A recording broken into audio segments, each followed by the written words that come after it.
The film that you are about to see is based on an authentic journal written 2,500 years ago and recorded in the Bible. The author, an eminent Jew, is a high-ranking official in the court of the Persian king. Nehemiah! Nehemiah! For they are coming to kill you. In the night, they will come to kill you.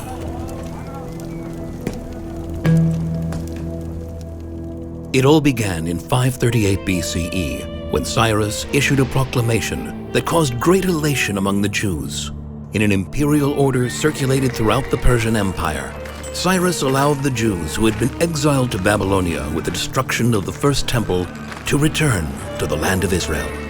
After 70 years in exile, tens of thousands of Jews left their home and went up to Jerusalem. But soon the enthusiasm faded, the stream of migrants dwindled, and those who arrived in Jerusalem found a city in ruins, its walls broken down, isolated and destitute. The Jews became easy prey for the surrounding nations. As hostilities mounted, life in Jerusalem became unbearable. The dream of the return to Zion was on the brink of collapse.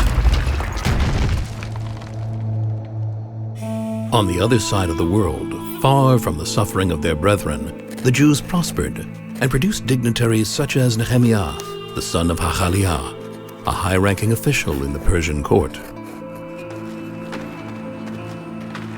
In the month of Kislev, in the 20th year, while I was in the capital city of Shushan, Hanani, one of my brethren, came from Judah with some men. I asked them about the remaining Jews who had been left behind from the captivity and about Jerusalem. And they told me, "The remnant who were left behind from the captivity there in the province are in a terrible state and in disgrace, and the wall of Jerusalem is broken down and its gates burnt." Distressed by the words of his brethren, Nehemiah wanders restlessly through the halls of the royal court, crying and praying. In the month of Nisan, in the 20th year of King Artaxerxes, when the wine was set before him, I took the wine and gave it to the king. The troubled look on Nehemiah's face aroused the king's suspicions. The king said to me, "Why do you look troubled since you are not ill? It must be from evil intentions." Then I was very frightened. I said to the king, "Why should I not look troubled when the city where my ancestors are buried lies waste, its gates consumed by fire?" Nehemiah musters all his courage and implores the king, "If it pleases the king, send me to Judah, to the city where my ancestors are buried, so I can build it." The king agrees. He appoints Nehemiah governor of the province of Yehud and sends him to Jerusalem with a military escort. Nehemiah leaves the pleasures of the Persian Empire behind. He is driven by a single goal: to build the wall of Jerusalem.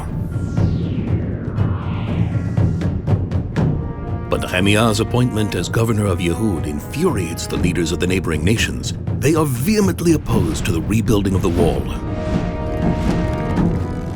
When Sanballat the Horonite and Tobiah the Ammonite servant heard, they were very distressed that someone had come to do good for the children of Israel.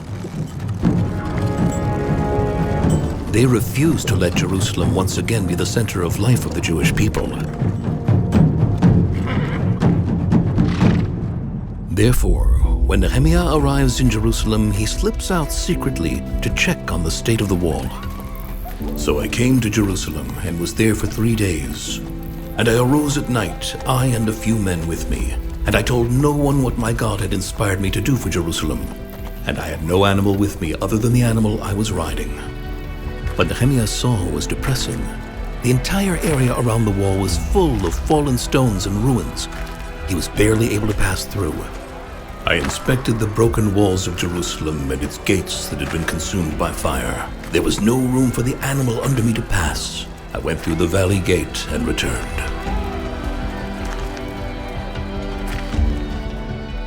Right here in the area of the ruined wall that Nehemiah inspected, archaeologist Yigal Shiloh found a massive rockfall from the wall and the houses of the city. Turns out that when the Babylonians destroyed the wall, they also destroyed the network of terraces supporting the homes of the city. All the houses collapsed and the stones fell down the hill. Without a wall, there is no security, and without security, it is impossible to survive. But rebuilding the wall seems to Nehemiah an impossible task. It would involve clearing rubble heaps, gathering stones, and engaging in a huge amount of rigorous construction. It would take a lot of hard work and time, and there is no time. At any moment, the neighboring rulers might discover the plan and crush it. Nehemiah appeals urgently to the people of Jerusalem. I said to them, "You see the bad state we are in, how Jerusalem lies waste, its gates burned. Come, let us build the wall of Jerusalem, so that we are no longer a disgrace." Nehemiah decides to leave the ruins as they are and build the new wall higher up at the top of the hill.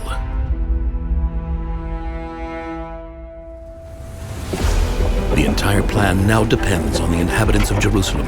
They must drop everything and apply themselves to the work.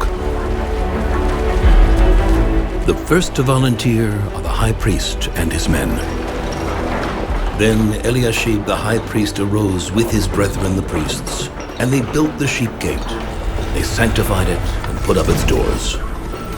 And next to them the men of Jericho built, and next to them built Zakur the son of Imri.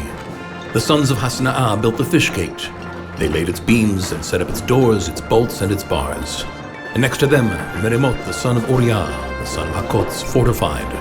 And next to them, Mishulam the son of Berechiah, the son of Mishai-Zadel, fortified. And next to him, Zadok the son of Baana, fortified. And they restored Jerusalem all the way to the broad wall. High on the hill, above the layer of the destruction of Jerusalem, the excavators uncovered a part of the wall and tower, apparently from the Persian period. The archaeologist Eilat Mazar believes this is a segment of the wall built by Nehemiah. Poor construction, gaps between the stones, the builders were ordinary people like us, and the building materials that they gathered from the ruins were not of the best quality. Nevertheless, the wall they built survived the entire Second Temple period, more than 500 years. The building of the wall surprises and angers the neighboring rulers, but they are not concerned. The entire effort seems to them pathetic and hopeless. What are these feeble Jews doing? Will they revive the stones out of the rubbish heaps even though they are burnt? Tobiah the Ammonite, who was with him, said, "Even whatever they do build, if a fox goes up, it will break down their stone wall." But the ruler's complacency turns to panic after a few days, when they discover that half the wall is already standing solid.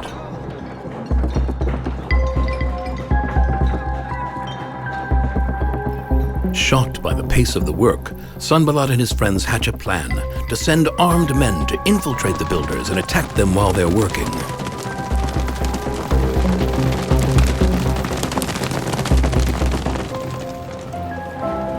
The situation is extremely dangerous.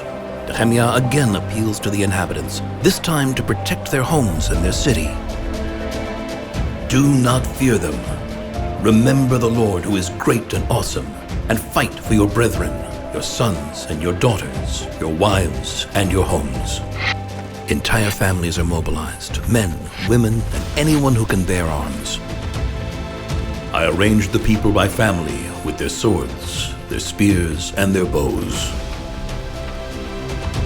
Nehemiah himself takes the lead of the fighting force.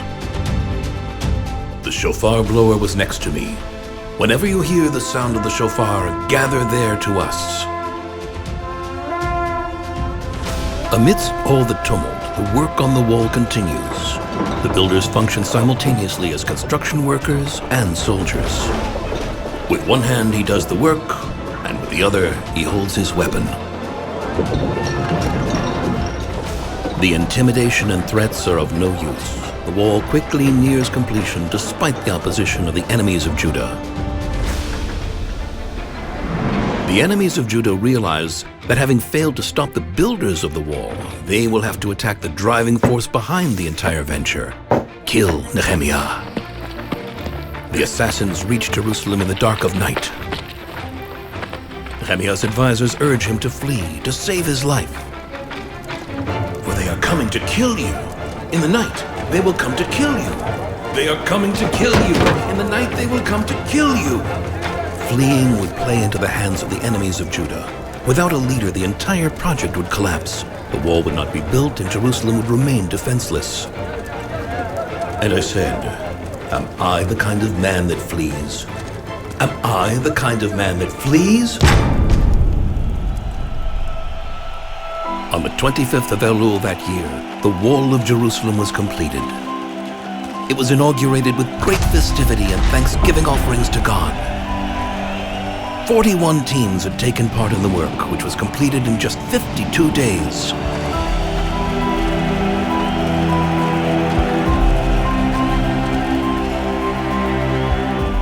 The wall gave the inhabitants security and the hope that out of the ruins, Jerusalem would rise again as the center of life of the Jewish people.